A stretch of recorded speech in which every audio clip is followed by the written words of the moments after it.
Première épître de Paul aux Corinthiens, chapitre 6. Quelqu'un de vous, lorsqu'il a un différend avec un autre, ose-t-il plaider devant les injustes et non devant les saints? Ne savez-vous pas que les saints jugeront le monde? Et si c'est par vous que le monde est jugé, vous êtes indignes de rendre les moindres jugements.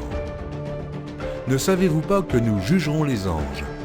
Et nous ne jugerions pas, à plus forte raison, les choses de cette vie? Quand donc vous avez des différends pour les choses de cette vie, ce sont des gens dont l'Église ne fait aucun cas que vous prenez pour juges. Je le dis à votre honte. Ainsi, il y a parmi vous pas un seul homme sage qui puisse se prononcer entre ses frères. Mais un frère plaide contre un frère, et cela devant des infidèles. C'est déjà certes un défaut chez vous que d'avoir des procès les uns avec les autres. Pourquoi ne souffrez-vous pas plutôt quelque injustice? Pourquoi ne vous laissez-vous pas plutôt dépouiller?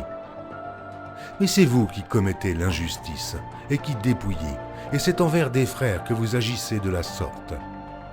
Ne savez-vous pas que les injustes n'hériteront point le royaume de Dieu? Ne vous y trompez pas, ni les impudiques, ni les idolâtres, ni les adultères, ni les efféminés, ni les infâmes, ni les voleurs, ni les cupides, ni les ivrognes, ni les outrageux, ni les ravisseurs, n'hériteront le royaume de Dieu.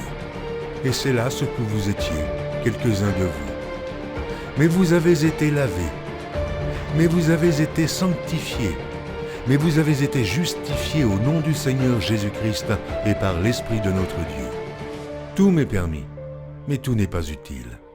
Tout m'est permis, mais je ne me laisserai asservir par quoi que ce soit.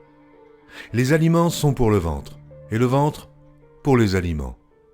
Et Dieu détruira l'un comme les autres.